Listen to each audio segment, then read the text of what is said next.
Hello, members, and welcome back to another segment of In the Know with Joe the Pro.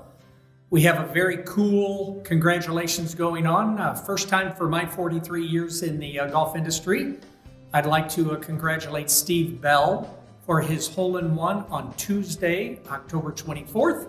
Certainly that's not the first time for that. It is for Steve. It was his first hole-in-one.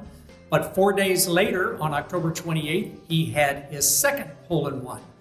I don't recall that ever happening. I remember getting 2 holes in one in the same week. So congratulations, Steve Bell. Way to go. I also want to congratulate all of our champions as we're going to be hosting our champions dinner in 2 days on Friday. It's a great time of the year, and we're happy to have everyone out to celebrate all of their wins. So it's basically a room full of winners. Not that those of you that aren't here are losers or anything like that. It just means I want you to strive to get here next year, which means playing more tournaments. That's how that works.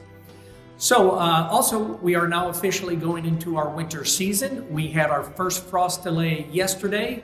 And as you all can imagine, this gets really difficult for us to try and gauge when we're going to be able to get you out there on the golf course. When the team arrives in the morning, obviously we do not want to get your golf clubs out. We do not want to put range balls out. We want it to get a little bit warmer. But also we're talking with Dan and his crew to try and figure out when the frost might melt off and we might be able to get you out. Now, if we don't have very many people on the tee sheet, it's truly no big deal to make it all work. It's when we have a fairly full tee sheet that becomes a little bit of a problem. So keep an eye on 4 tees. Don't hesitate to call us. We will try and let you know as soon as possible when we know that we're hoping to have the golf course open. And it truly is that because it's a guess. It has to do with the temperature, how much sun we have, how much cloud cover we happen to have. All those things factor into when we're able to get you out there. And I will tell you that I talked to Dan and his crew that I want them to be a little aggressive in their guess so that if we have to hold you off a little bit, it's okay, and here's why.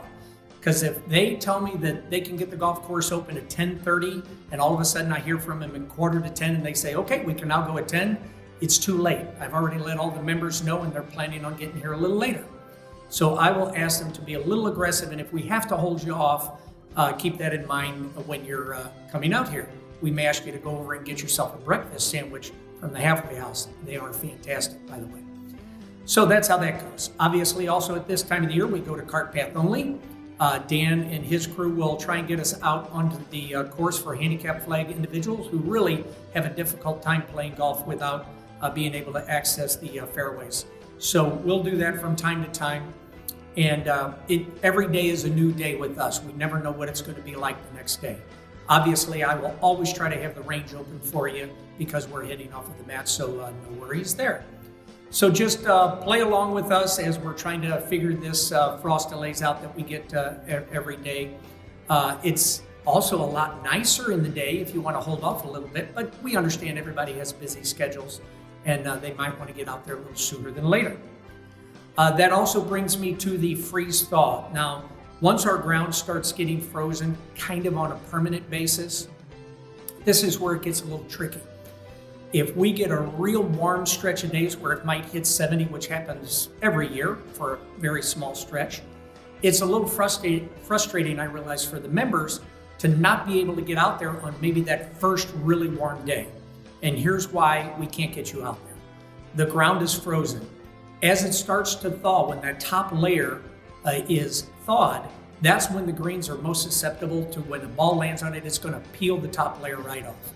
So Dan has to be very careful about making sure that there's enough of a thaw on the ground before we get you out there on the golf course. So anyway, so that's what we're dealing with as we go forward. Of course, we're looking forward to seeing all of you out here. It looks like a great week of golf towards the end of the week. And look forward to hosting you again on another segment of In the Know with Joe the Pro.